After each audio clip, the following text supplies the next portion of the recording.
Hello, everyone. This is the Getting Social podcast. I am your host, Jeff Policard, and today we have a very important episode, a much needed episode.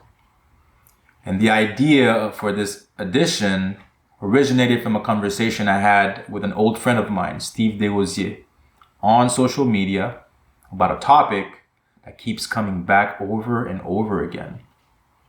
I think it's safe to say that this year has potentially set the tone for what the future might possibly look like, both for the good and the bad. We now know how volatile life is, how expendable it is, in way too many instances. But what can we do as entrepreneurs, business owners, and leaders to change the course?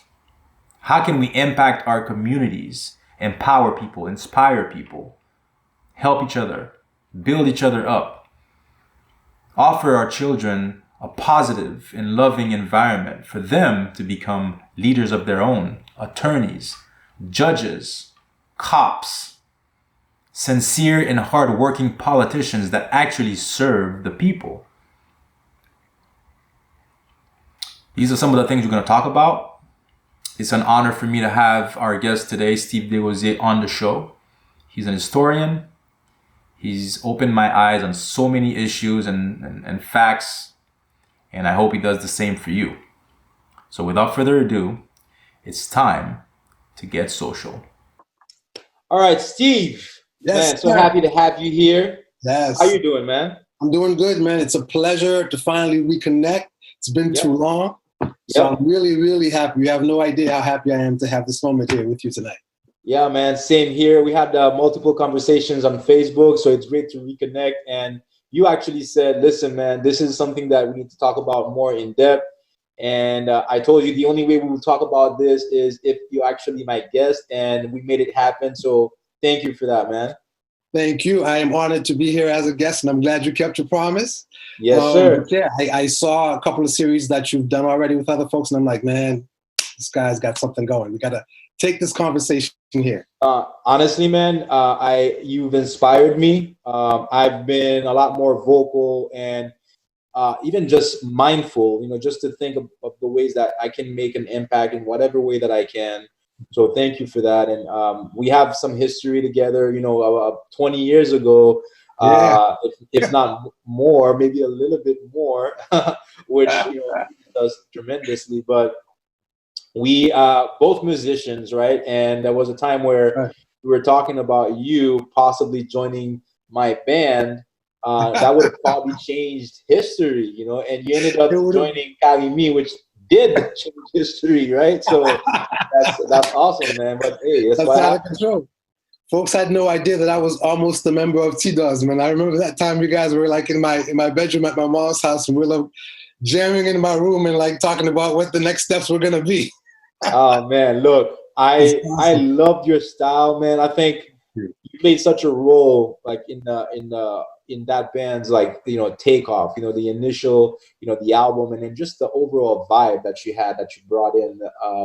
We'll talk music at some other point, because actually I do have some other musical projects that we're working on. Okay. And now that we've reconnected, so we'll talk about a little bit more about that. My guitars are here. My hands are yours, man. I'm always ready. Nice. Well, I mean, hey, I'm planning on trying to write something that's relevant to what's going on. I haven't really felt the, I don't know, the inspiration, even though it should be there, because I'm so passionate about what we're going to be talking about. And it's true. Like, I not only passionate, but it keeps me up sometimes, just not because of exactly the moment per se, but just the history of it, how deep it is. And that's what we're going to be talking about today.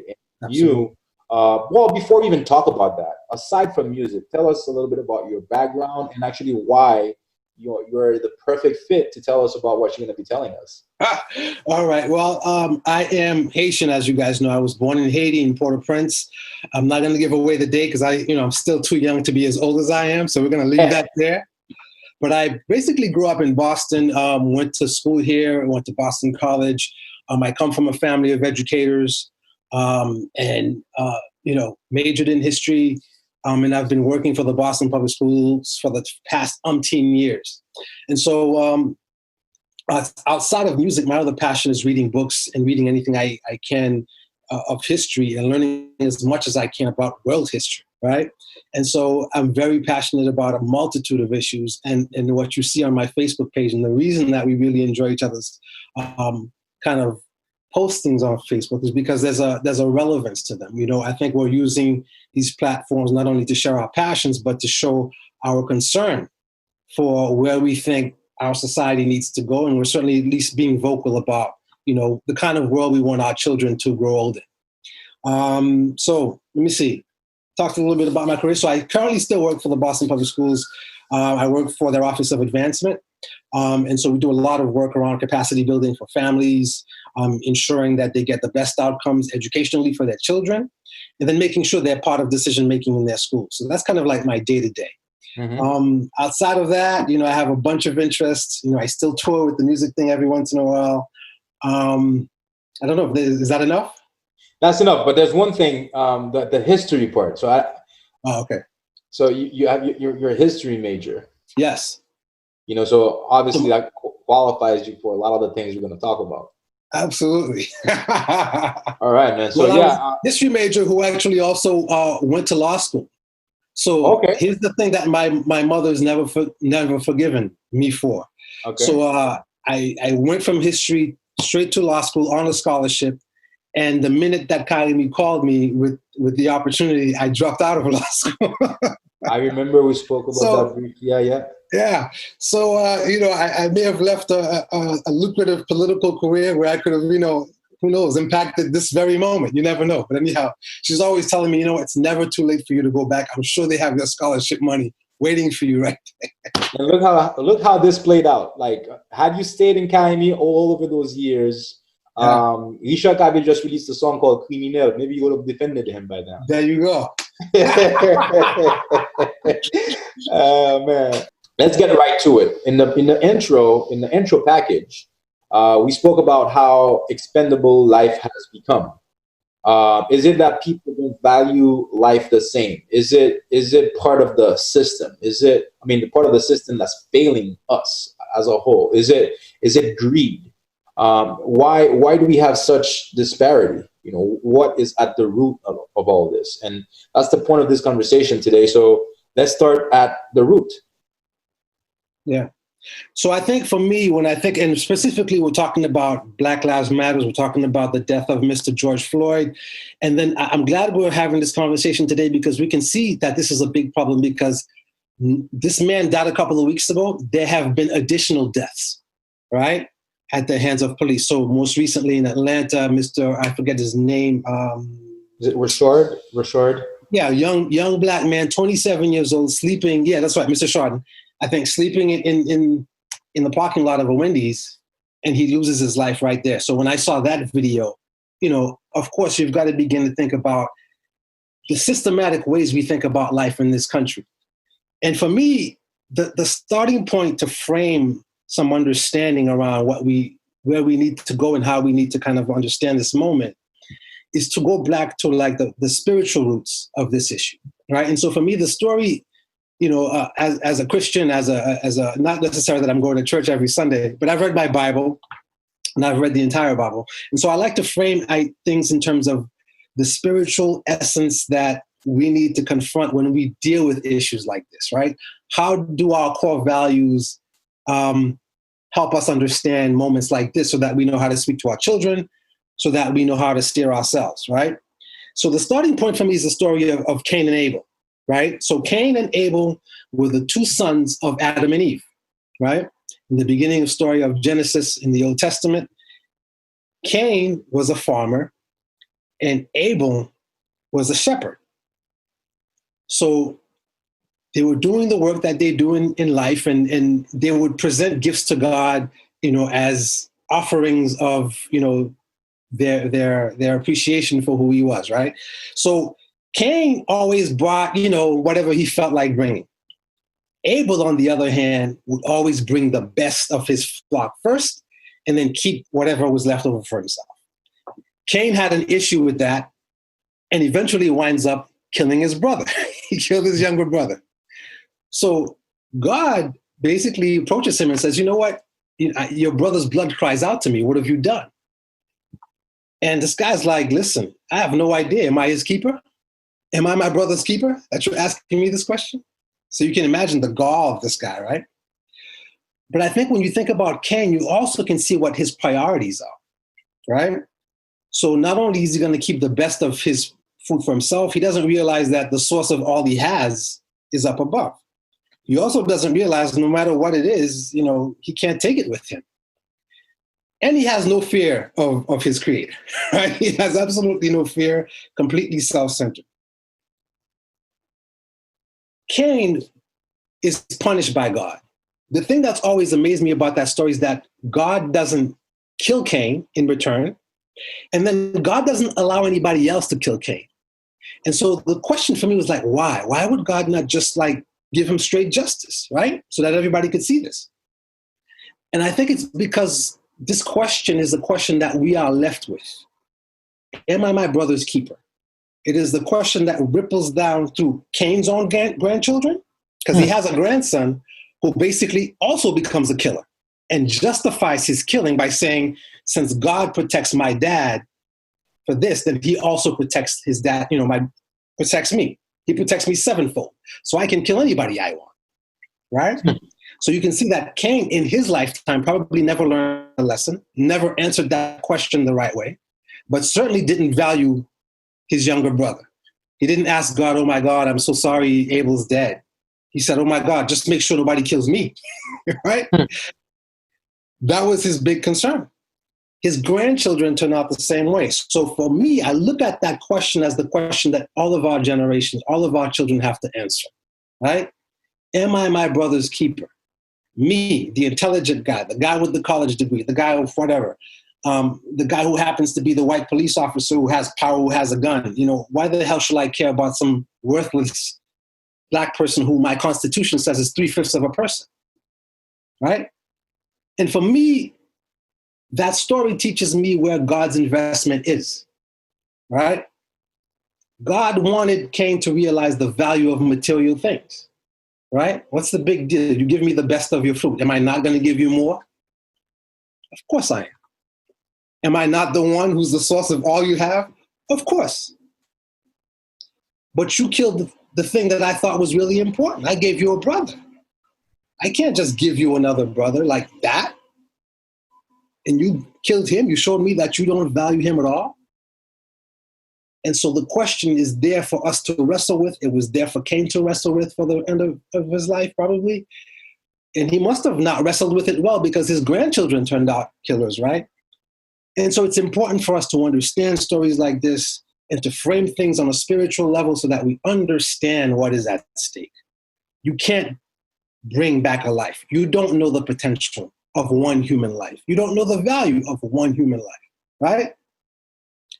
So as a musician, one of the ways I can think about this is that, maybe Haitian jazz music means nothing to you, man. But if this guy, Reginald Policard is not putting out albums, I have a problem because I'm over here learning my La Vie One Day, trying to, trying to get my guitar right because of this one human life. One human life who was very valuable to me. And now I'm friends with his sons, right? And we've almost done music together. We've shared stages together. So what is the value of life? And for me, it begins there. It begins with that story because I think if we begin to kind of frame things in terms of what is valuable to our creator, then we can gain some real perspective about what is actually happening when we allow lives to be taken like this. When our values, don't dictate how the policing is done in our communities. So we're going to transition over to Haitians and their or our role in all of this. And I think as Haitians and as Haitian entrepreneurs, where do we fit in America's story, especially that in Haiti we have our own problems. We have an own like racial injustice, in my opinion. Like it goes even deeper to me. Yeah. But where do we fit in America's history? So interestingly enough, we are like right dead center in the middle of America's history. Mm-hmm. And it's incredible because we don't understand our history well enough, but a lot of Americans don't understand how we fit into their story well enough either, right? So let's start at the time where America was just a series of colonies, right? The French were making, so we call Haiti, our country, la perle des Antilles, right? And the reason was because the French had a system of slavery where they basically worked the slave to death. Okay, so that was the model for what capitalism was going to be. They made so much money. The French planters in Haiti impacted politics in France. So just like you could see the buying of politicians that happens in America right now that puts certain corporations above the law, the same kind of thing was being done then. You know, Americans are ambitious, business-oriented people. So the colonists, before they freed themselves from the British, so they were trading with Haiti illegally. And the reason was because the way these planters were using the land, they were only growing like what's called cash crops, right? Only sugar, only coffee, only things that they could sell for big money in Europe, spices, which meant that they weren't growing their own food. There was nowhere to buy clothes or anything like that. So they were bringing in their food, right? Importing their food from New England farmers. And New England farmers were finding ways to not pay the British taxes, right? So Americans have an issue with paying taxes to the British. And so one of the reasons why America goes to war is because of how much money they're making with islands like Haiti and Jamaica and all the rest of it, right? Illegally, right? They're circumventing British, ships that are controlling the trade. They're making a whole bunch of money.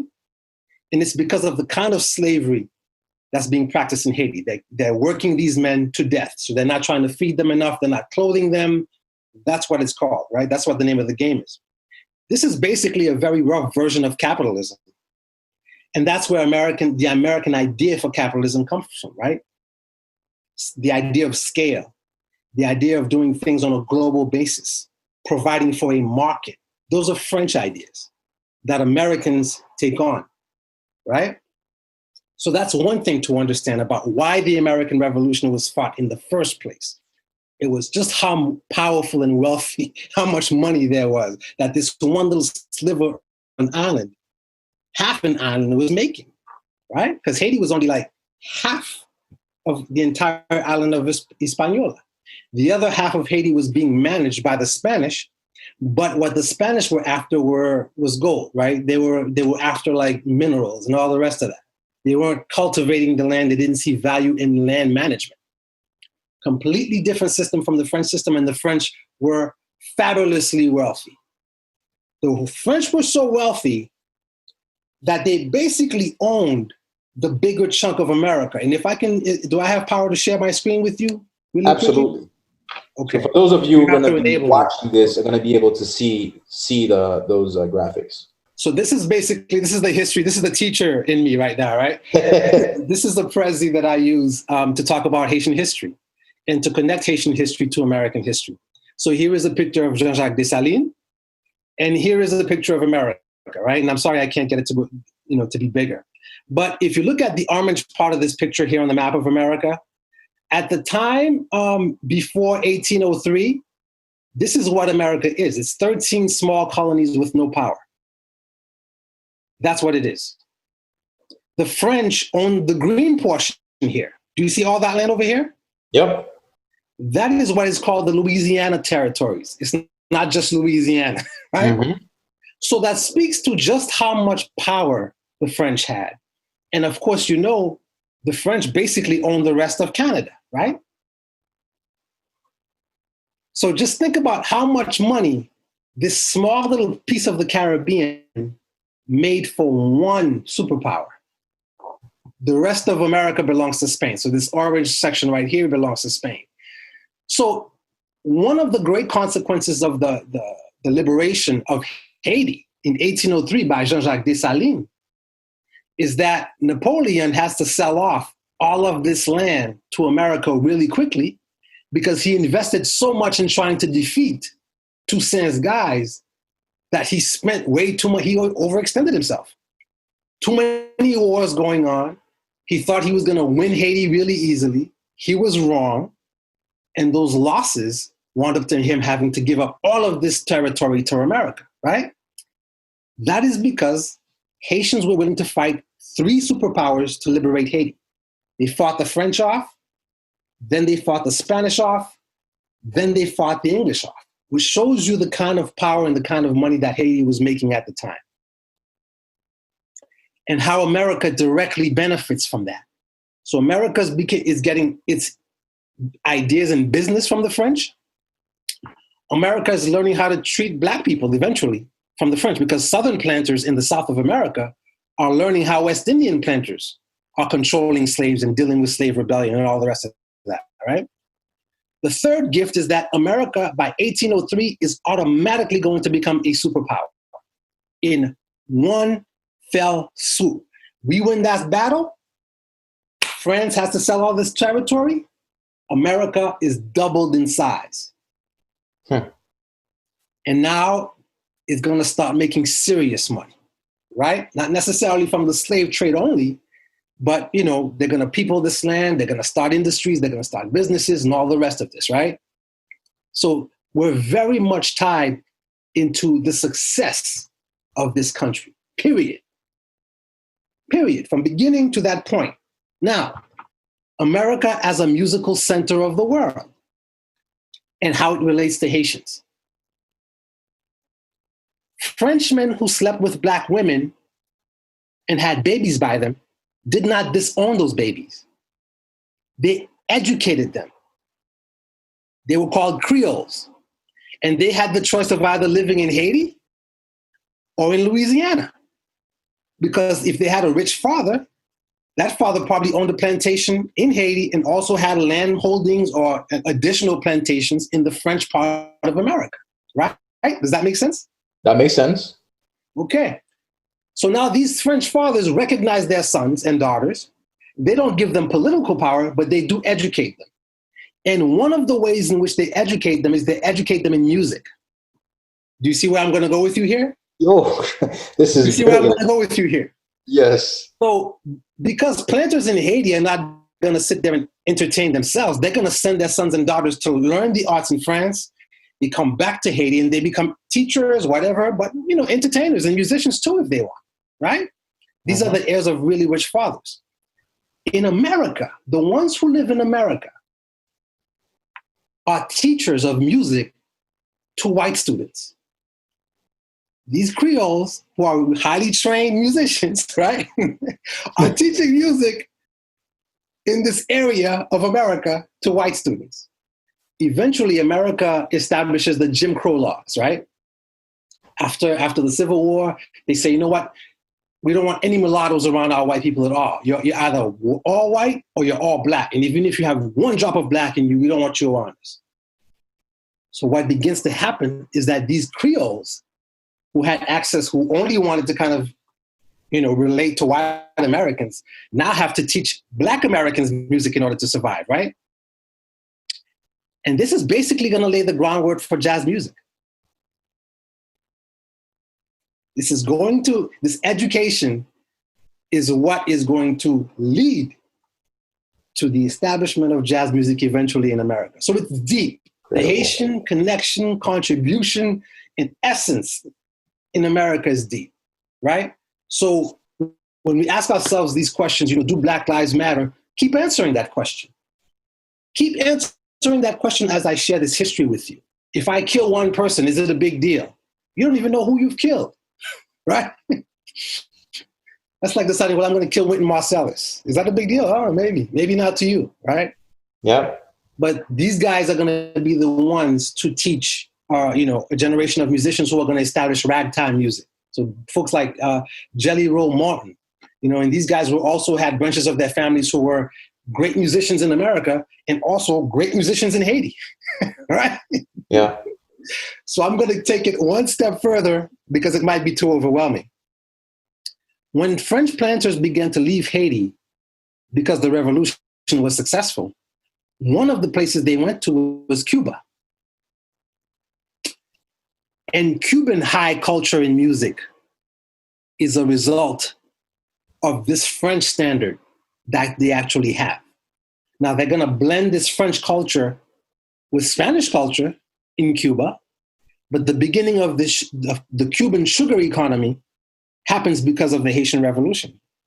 And because Haiti is going to be ostracized by Europe. They're not going to take Haiti sugar anymore after that point, right? So Cuba is going to be established, but also Cuban culture is going to be highly influenced by Haitian culture. So just thinking about how our history merges and how central it is to the development of the Americas in general, because we haven't even touched upon the fact that had our founding fathers not funded Simon Bolivar, half of South America would probably still be enslaved. That's another story. Mm-hmm. But in terms of America itself, we are central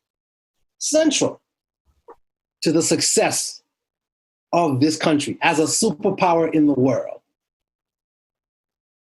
So that's the historical foundation. So do Black Lives Matter in that sense? To me, the answer is yes.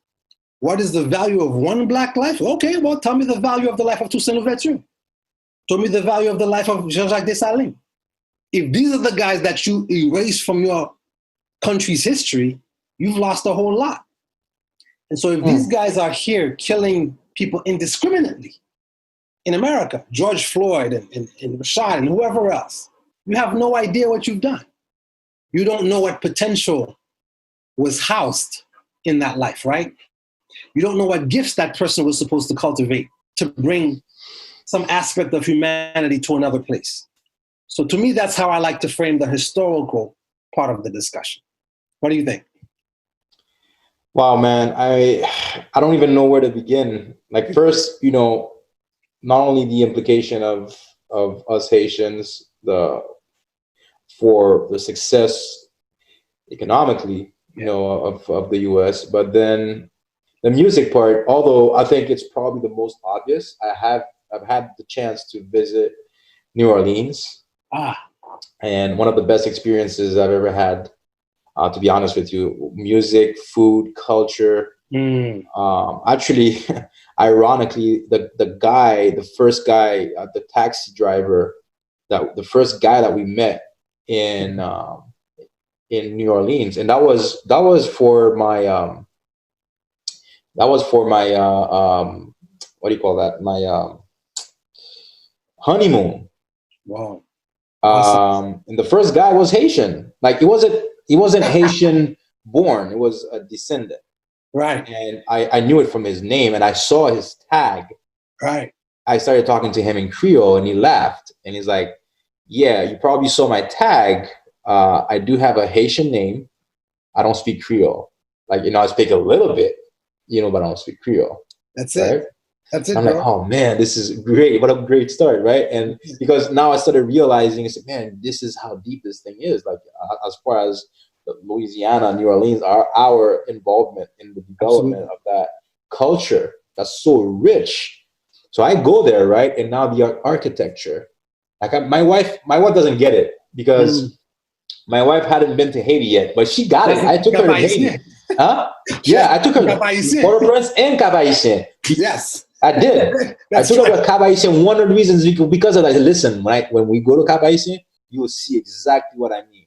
That's when I was at awe. I was just watching this thing. I'm like, this is so beautiful. This is like Haiti. This is, in the culture state, in the food, so rich, in the music. Man, I don't even know where to begin. It was one of the best experiences ever to me. So it's fun and fulfilling for me right now to hear the true, I guess, history behind it. Yeah. How it came about. Right? Because I had no idea. I just knew that it was, I wouldn't be able to explain it to her, right? But now I will be able to do that. Let me give you one last piece, which is important. If you look at the history of the early jazz bands, they called it Creole jazz. They spelled it Jass. Okay. And jasse is a French word for having fun. Jasse. Oh, right? So if you look that's at where the word drums, came from? yes, the word jazz comes from jas. Jasse means to have fun. So if you look at these big black guys standing behind these drums, Creole jazz, spelled with an S, right? So the layers and layers of evidence, if you look through the history, is absolutely fantastic. We are in the middle of that. And This if you is consider awesome. just how many jazz musicians have French last names, in terms of the old guys, the guys in the era of Louis Armstrong and all the rest of that, Sidney Bechet, the fact that this guy can go to France whenever he wants to and he doesn't feel any qualms about shooting off his gun in France, that shows you. He comes from money. He's not afraid. He feels entitled. He's not seeing himself like an enslaved African American. Not to put anything down, but there was a term that they used to refer to those guys, right? So in Louisiana, they were called, a black man who was that rich was called, he's a Creole. He's rich as a Creole, because they couldn't understand how these light-skinned people had all this money and all this power. So it's fantastic history. And I will tell my dad about this part, about the origins of the name. You know. Oh yeah, your dad will love that. I just want to see if he knows. Probably does. He probably you can does. Google that and see the pictures. Man, Creole, that's amazing. Creole jazz. Jazz. That's amazing. Yeah. Let's move a little bit forward in time. Let's bring it back to, I guess, today. We've had I guess all the way back from the Bible, right? So through history, our involvement, and now, the Black Lives Matter movement. Basically everybody, at least for me, everybody in the world that has a little bit, even if it's the tiniest drop of compassion and common sense. Not even if you don't have compassion, if you have common sense, you should realize that this is, serious. There's a quote that I read. I don't know. It's anonymous. It's for now, because I don't know who wrote it. Actually, I thought it was a cousin of mine, and he made me feel like crap about it, thinking that I stole his quote, and then I said, nah, actually, I don't. It's not mine. I don't know where I got it either. Like, okay, whatever. So what he said, huh? He's like, you got it from me. Yeah. That's why he made me think, but he was joking around.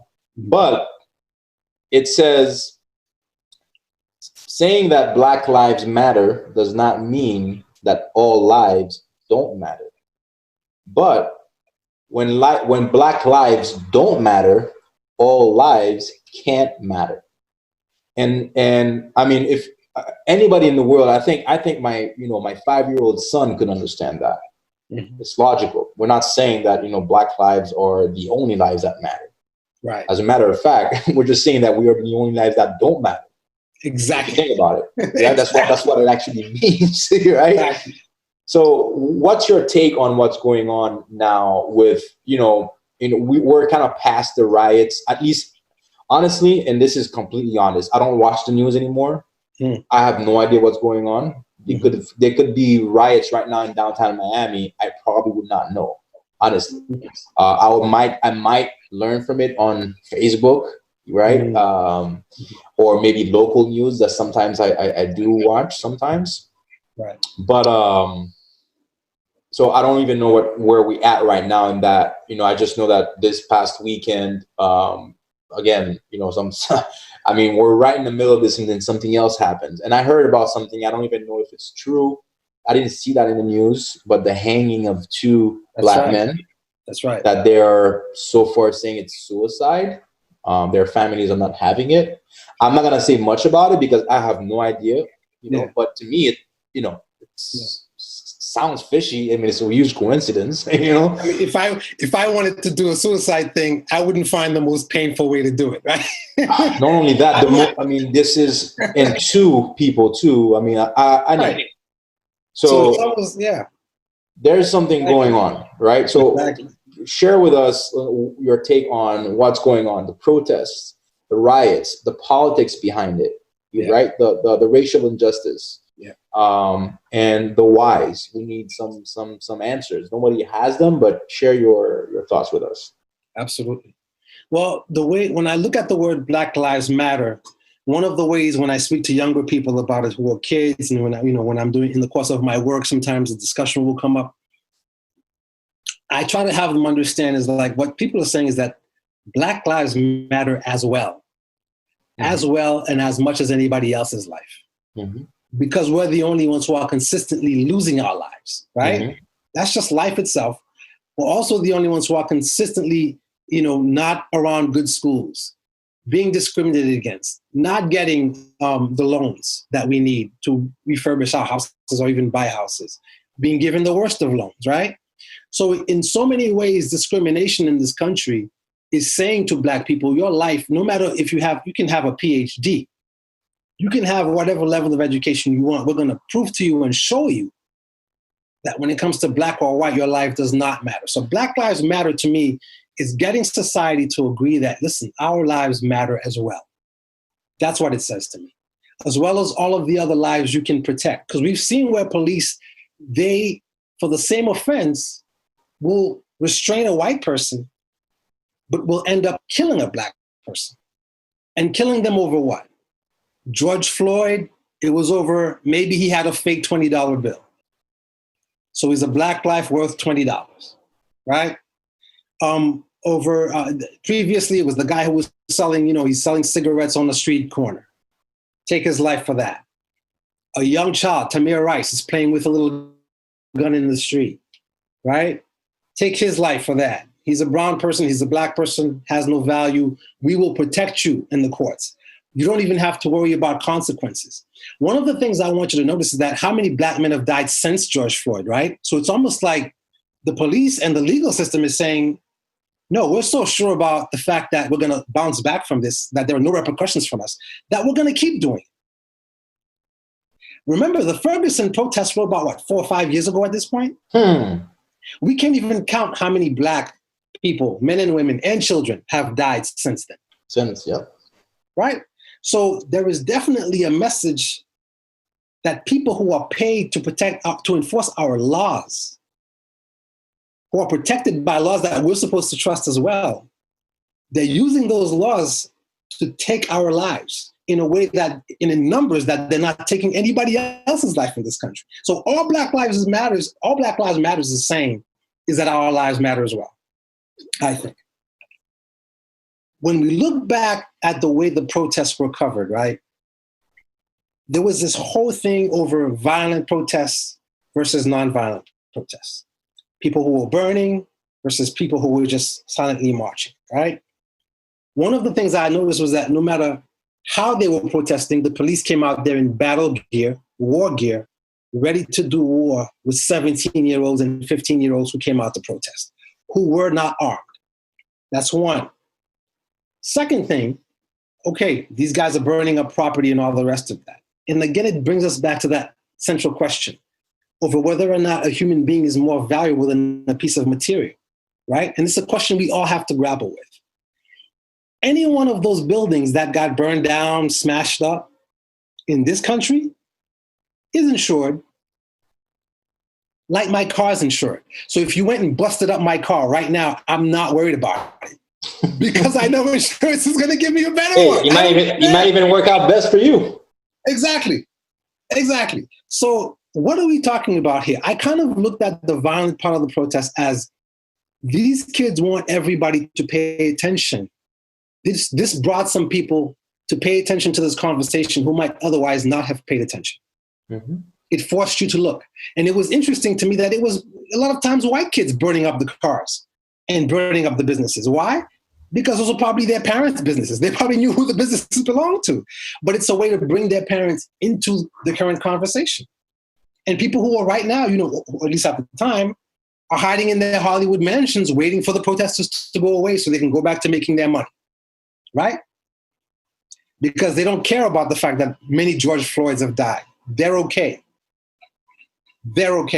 Which is that Cain principle, right? Cain didn't care that he just lied to God about killing his own brother because Cain was primarily focused on Cain.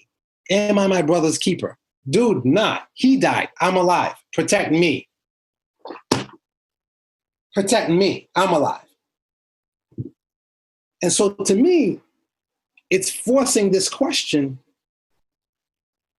to everybody in a nation that says that it is the leader of freedom, the leader of democracy in the world.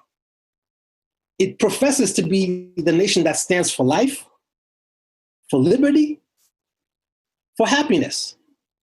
Oh, wait a second. Unless you're black, right? Not only will you not have life, we will take your liberty, we'll take your happiness. Whatever little joys that you will have, we will try to strip you of. And so if you think about the beginning of hip hop, I was around Boston when hip hop was just beginning, and I can tell you how many young rappers just went to jail because they were rapping. Right? That was the offense then. And how many people hated the genre. You know, it's beloved now, but people forget just how hated it was in the 80s, in the Reagan 80s, right? And then it went global. So it's significant to me that this movement is global. It went the way of hip hop. These are global issues that we're talking about. This issue of Black Lives Mattering. Racism is a global concern, right? Man's inhumanity to his fellow man is a global phenomenon, right? And on a global level, we have to deal with these issues on a global level. Do you know why, Jeff? You and I are both fathers now. What we want for our children, and I want you to think about what Haiti is now for the Haitians who live there, whether they're rich or poor. We want our children to be able to get on a plane or on a boat and go wherever the hell they want in the world without fear. That's what we want. We want them to be able to travel the globe, be welcomed everywhere, be safe, and then to come back home and to tell us about their adventure. That's what life is. That's what life is. And you have to answer to me the way we've structured life for ourselves, right? And I want you to think about what Haiti is right now. Is that how you would, is this a life to give to a child? Even if you're rich. Let's say you're rich. Let's say you're a billionaire in Haiti. Let's say you are. Is this the world that you're going to hand off to your children and grandchildren? And let's leave Haiti alone for a second. Let's talk about America or Europe. What have we done to the planet for the sake of material possessions? For the sake of trying to be like Cain, right? Because Cain just wanted more for himself. Less for God, more for me. I don't want to pay taxes. I want to keep my money. I want to put an offshore account somewhere so I can hide my money because I got to stock up all my money, right? In the meanwhile, the earth is going to crap. The environment's not, our food isn't safe, right? Our food isn't safe. The planet's full of plastic. We are losing, the glacial barriers and all the rest of it. The ozone layer is basically depleted. And we're having our children and grandchildren and families in this environment. And somehow that makes sense, right? I mean, what do you think? You said that based on the Constitution, a Black life is worth 3/5 of a person. Of a person. Right. Is that accurate? That's accurate. It's in the Constitution? It's in the Constitution. In the US Constitution, in order to justify all the hell that people were going to be brought to, right? These guys decided that a human being is made up of 5 parts.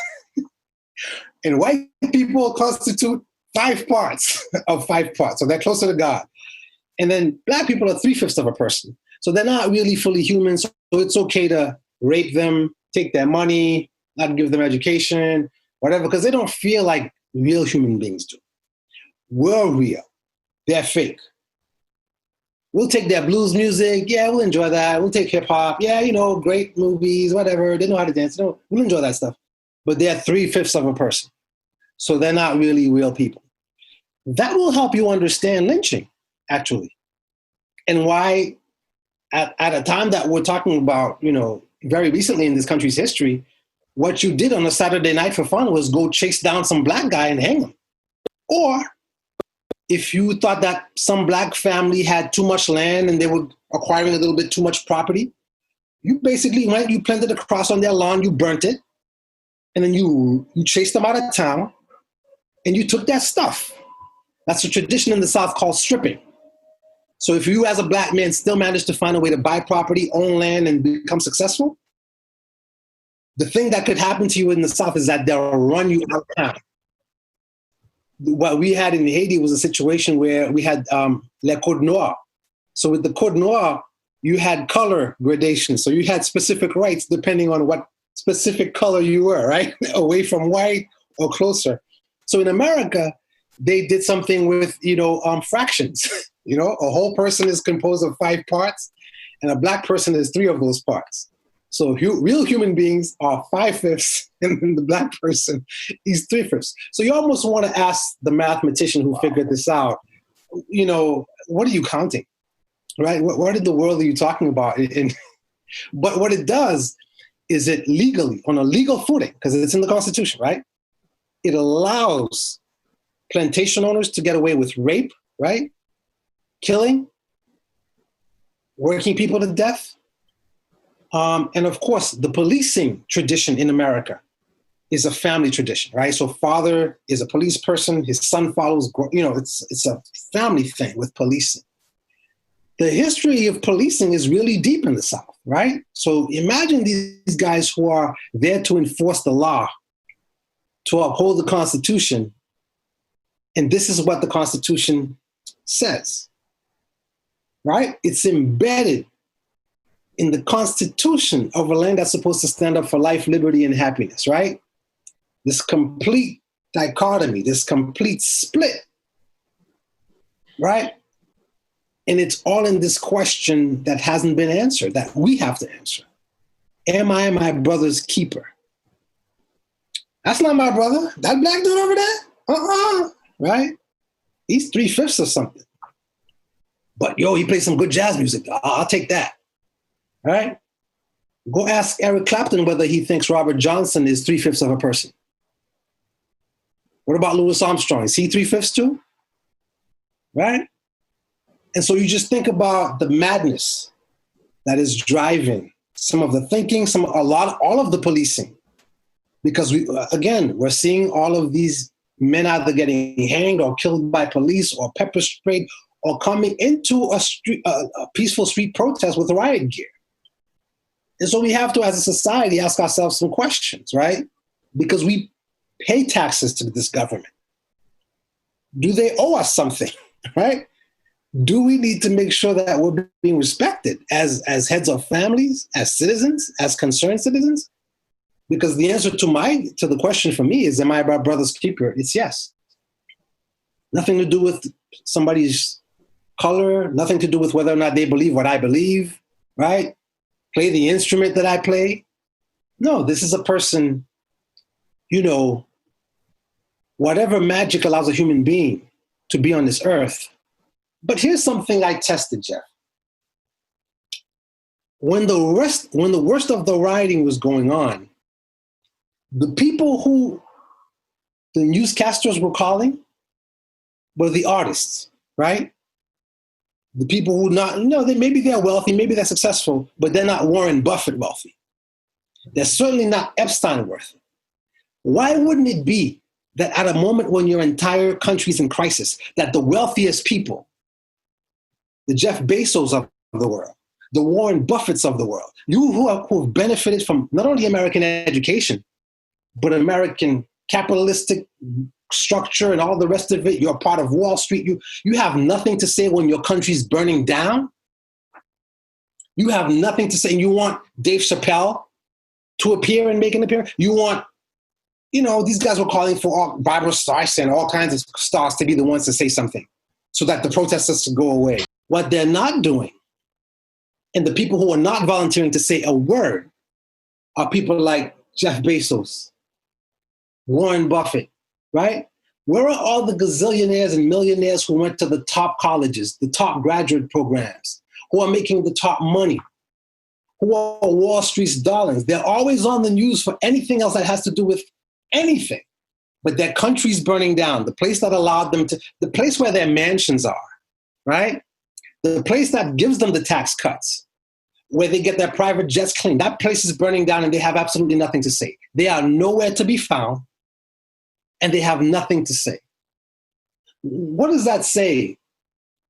What does that say when your country's in trouble and you've benefited from the laws of your country, the biases of your country, the institutions of your country? And when your country's on fire, the people who will call are the people who had to fight their way from the bottom. You want Dave Chappelle to come and say something? You want some kind of black entertainer to come say something? You want them? You want Oprah? Is that it? They're the ones who are going to help you make sense of this, because your job is to make your money and mind your business and hide in your palace until this country figures things out and you can go back to reclaiming your spot in Manhattan, your Gucci store in Manhattan. Is that what it is? You have nothing to say after all of the money you've accumulated?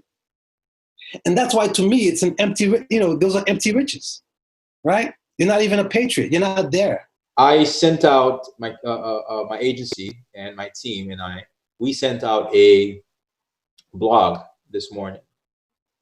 We usually do that maybe once a month, sometimes twice a month, but this blog for today is, the title is United We Stand. So basically what we're saying in the blog is, how can you have those conversations? There are some people that don't know, seriously, that they're not bad people. They're just really, they've been removed so far away from this that they have no idea, right? And it's okay. I mean, hey, but they're also open to learning. They're open to understanding better. They're open to having those conversations, which they know that is going to benefit, like you said earlier, your kids. You mentioned in Haiti also, right? So in Haiti, even the richest of the richest. What about your son and your daughter? I mean, literally, there's nothing to offer them. So you're saying that you're not able to bring 5, people together and change, something. I don't know. It's tough. I know there's a lot of politics involved, whatever. I understand sometimes people cannot do it. If I were in that position, I know I would at least try as hard as I can, to try to make a change. But anyway, so this guy answers me back from the blog and he says to remove him from my list. He doesn't want to get. And that's not the first time. I mean, I don't remember the guy, to be honest with you. I might have engaged with him a few years back and trying to maybe talk about business, maybe helping him out with his marketing. I looked him up and I don't remember his face, so for sure it was somebody that maybe we spoke over the phone. And I'm like, okay. So this guy is saying to remove him from the list. That I am sorry that to have brought politics into my business and representing a side so much more than the other, and that he escaped communism to come here, almost as if the sentence didn't make sense, but he was implying that almost as if I were bringing back communism somehow, right? You're a by showing unity. Yeah. Huh? I think that's what he meant. I'm pretty sure he didn't even read, but the image, he didn't read it. But there's an image of a black hand and a white hand that's shaking hands, right? Right. I mean, it's cliche, if you will, right? But I thought it was a nice image, and we put together the art, United We Stand, right, and showing multiple colors, so that we're all the same. The message is that we're all the same. Especially that last week we said the same thing. The symbol that unites us all is the DNA symbol. It doesn't. We're all exactly the same, 99.9%. So anyway, I'm reading his email. I'm like, seriously, man, this is crazy. I told him, I respond to him. I'm always very nice. So I respond to him and I say, thank you for sharing your thoughts with us. And that we will gladly remove you, and we wish you the best of luck. As for us, we will continue to share unity, equality, and a lot of love. That's it. But I'm like, seriously, so these are the kind of people that we're up against. Yeah. It might be ignorance. It might just be a terrible person, right? Because I think the information is right there in front of you. So that leads me to the next question. Because honestly, I haven't even shared that with my team yet. Tomorrow's call in the morning, I'm going to make that the focal point of the conversation. And I don't even mind losing a customer. seriously, like, yeah, I'm gonna lose money, right? But I think, like you say, money is a tool, right? It's okay, but I think there's this. It's a lot more. And if he were my customer, I would have been ready to lose him too, literally. I mean, and that's the message I want to tell my team tomorrow morning. And what I love about my team also, we all have the same values, and it's easy to talk to each other, literally, because we literally don't hold back anything, right? Awesome. And we're all ethnicities and nationalities and all that kind of stuff, but we're all basically the same. We feel the same. We respect each other. We love each other. We support each other. So I'm sure it's going to be a conversation that we'll all appreciate to talk about. But Jeff Bezos actually said the same thing. Did the same thing to a customer.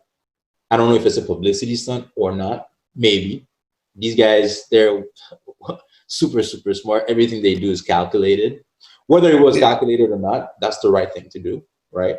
Because this customer was saying that, how dare you support Black Lives Matter? And I thought his response was pretty nice, pretty strong, right?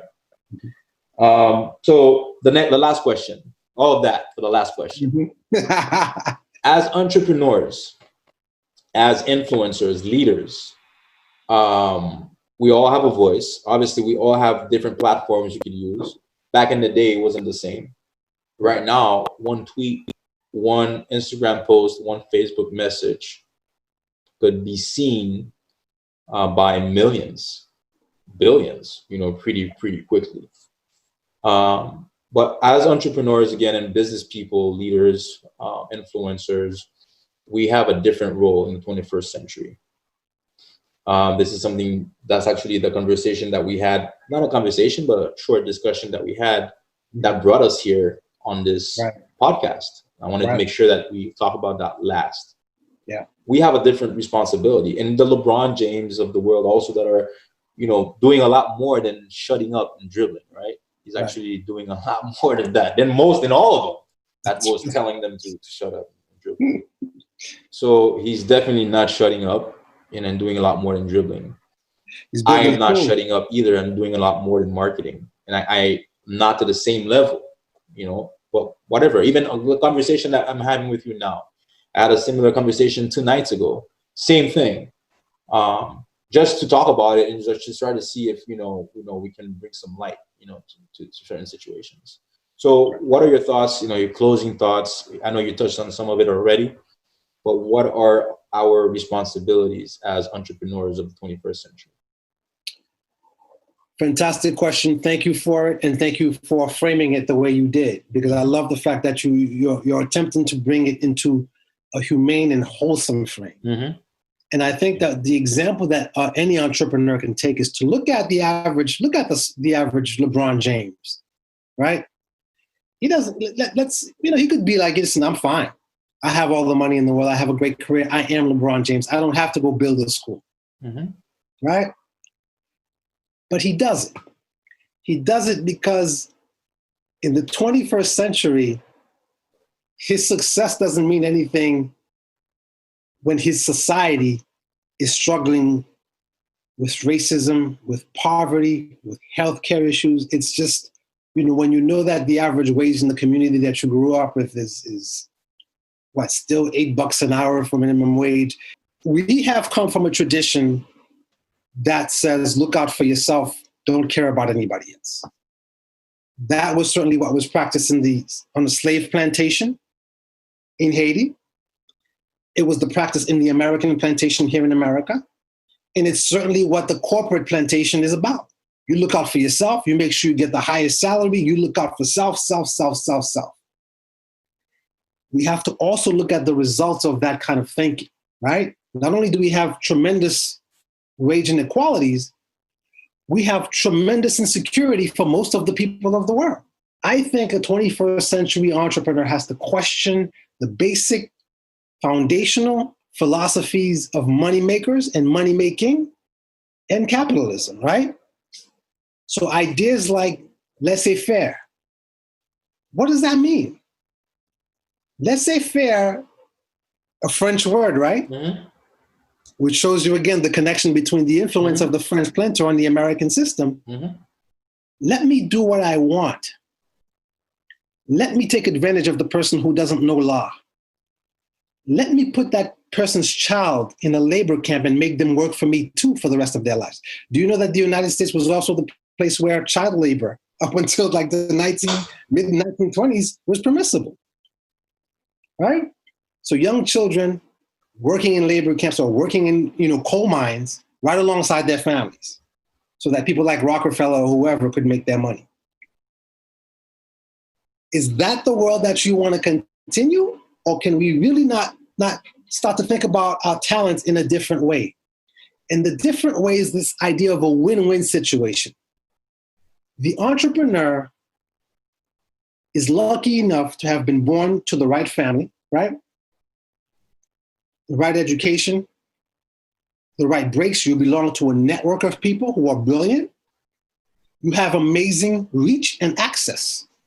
Politicians want to get to know you because you're successful, because you speak well, because you present well, because you're influential. They want to see you. They want you on their team. They want you showing up. They want to know what you think. They want to know what they can do to lend your business money. All of that is power. Can you use your leverage to give your children a more stable world, a more stable city, a more stable experience of life for your children, for their friends who they like to hang out with? If they ever want to take a trip to sub-Saharan Africa, are there things you can do in terms of using your network in a more wholesome way that will help protect how they experience life in the future, right? And how much danger they have to face or hate they have to face as they make their way in the world. If that's money making, whatever, right? Can we structure a world where people don't completely have to be stripped down to the bare bone so that you can have as much money as you want, right? Or so that you can have as much success as you want? I think the big gift in life is the ability to have a business where you're doing work that you love. That's wealth. You get up every day and you're doing something that excites you, that you love to do, and you have people that you can employ to help you do it. Yo, if you never make $1 gazillion, it's been a beautiful life. You've never known what it was to sit there and flip burgers at a McDonald's and put pennies aside so that you could pay for a college class, right? At one point in time, that was my life, right? And at times when you're coming from a family that wasn't rich, one of the things that you ask yourself is like, what did I do to deserve to be born to this people, right? And that's the question that all of us have to face. Why were you born to that family? To the right mom, to the dad who gave you the opportunities, who could figure out the steps for you and whatever. Or if you didn't have rich parents, why were you gifted with this amazing mind that could figure things out and put your business together, and you got the work ethic and your mind just works in all the right ways. You could see the angles, right? What did you get that talent and what did you do to deserve it at birth? Nothing. You did nothing. So these are gifts. These are gifts that have been given to you and you don't know why. And I think what life is asking us to do is to share our gifts. To share our gifts. Because you don't know that you'll always have the gift. My father was a brilliant intellectual in Haiti who wrote 3 books. My father now has Alzheimer's. It's gone. All of it's gone. All the eloquence is gone. All the capacity is gone. Wherever it came from, it went back into the recesses of his mind and it's gone. I ask myself a question a lot of times and I say, you know what? If the Creator had given me a choice about how I was going to enter life, do you really think that what I was going to do is choose to be born in the poorest country in the Caribbean to a bunch of poor parents? So I can no, I'm going to choose right. I'm going to get it right, right? I'm going to choose some gorgeous, good-looking people, right? Who have great genes, who are smart, and who own half the world. I want to be born to the Roman gladiator, right? Yeah. I want to be the son of Julius Caesar. You know what I'm saying? That's who I want to be, right? Who wouldn't, if you had reason and you were given a choice, who's going to choose to come here and go through hell? No one. And how did you know you were going to be born into such great circle? You didn't know.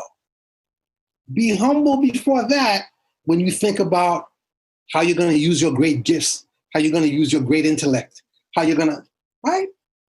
Because it really is. There's nothing you did to deserve it.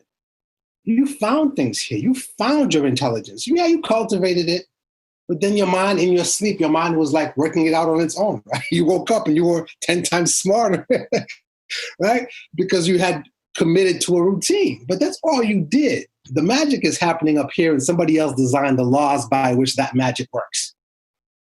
Understand that. There is a higher power, right?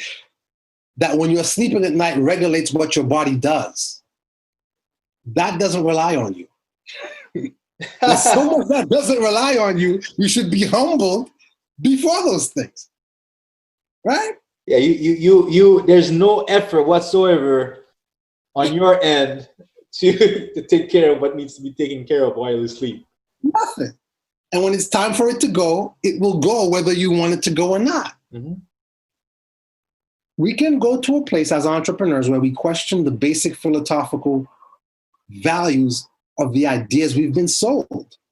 These ideas of laissez-faire and all the rest of that are telling you that the average human being is 3/5 of a person or less. So you don't have to pay them what they're worth.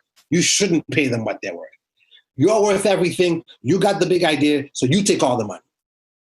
As a matter of fact, you take more money than you need and you make sure that your children never have to work. You have to question the basic ideas that this capitalist system is training you to like. It's training you to perpetuate.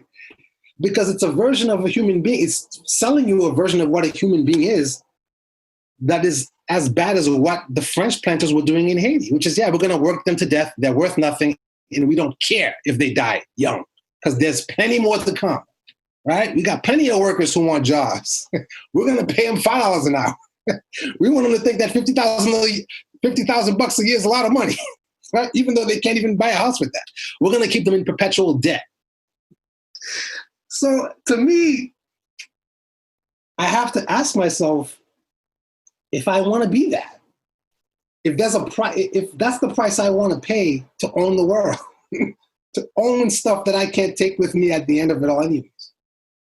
You've got to know what you're going to take with you. Your character, you're going to take that with you. Your decisions, yeah, you're going to take that with you. The lessons that you did not learn, you're going to take that with you. And so I think for the entrepreneur, you're still a human being. You're still a father. You have sons looking up to you. You have daughters looking up to you. You have a community that can rely on you and your power, and you can use that power and your networks to affect positive change. And if you decide with your friends that you want the police department to behave a certain way in your community, you can do that. If you can decide that if you want to decide that you want the banks in your community to behave a certain way, you can do that. If you want the 7-Elevens in your community to behave a certain way, you can do that. Just by getting together with your network of friends and having discussions around values and not just money. You can absolutely have money and still have a foundation of values that your children can respect, that will give you not only a great country, but your children a better life. And to me, that has to be what is striven for going forward. Because we already living in the alternative. It's a cliff. We're all hoping not to be the last one to fall off, right? We're all on the cliff. Bro, this is intense. Honestly, this is one of the best conversations I've had. Seriously, man. Yeah, I'm pretty too.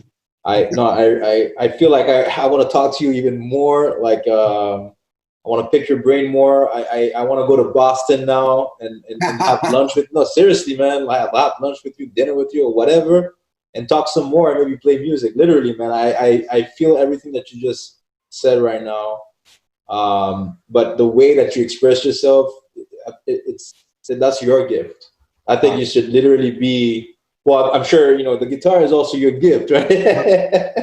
But the way you express yourself. And I'm guessing, obviously, when you have, your favorite tool with you, you get to express yourself in many different ways. But you can tell the passion that you have with what you're talking about. You can tell the authenticity, and more people need to hear you, to see you, honestly. And I'll do the best that I can to push this to my millions and millions of fans. Right? Or hopefully I'm able to. Maybe this is like a new career thing for me. Say it again. This is a new career mode for me. You're Yeah, gonna be. no, literally, man. You have to be seen and heard, and more. Like they say in the superhero movies, with power comes great responsibility. And you said that. I think that's a responsibility that I'm hoping that I'm able to exercise in some way, even more.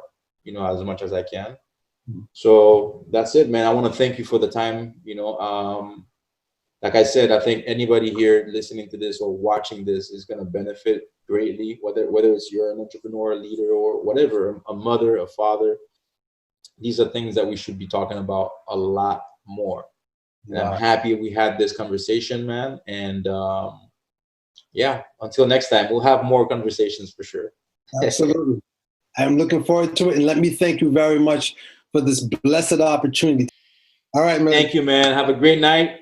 Absolutely. And we'll talk soon. Absolutely. Say hello to your family for me. I will, man. All right, bro. All right. Bye-bye.